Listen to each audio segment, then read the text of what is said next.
মহাত্মা গান্ধীৰ কেইটামান মহান বাণী।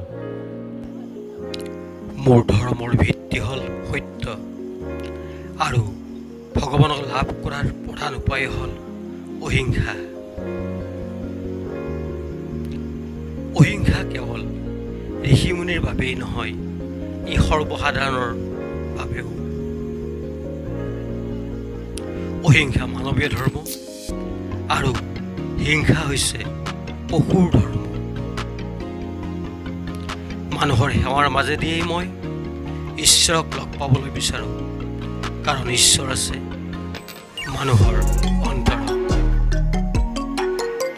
তুমি যি ভাবা, যি কোৱা আৰু যি কৰা, সেইবোৰৰ মাজত যেতিয়া সমন্বয় থাকে, সেয়াই সুখ। অন্তৰ পবিত্ৰ নহ'লে, ইন্দ্ৰিয় সংযমী হ'ব নোৱাৰিলে, শিক্ষিত বিদ্বান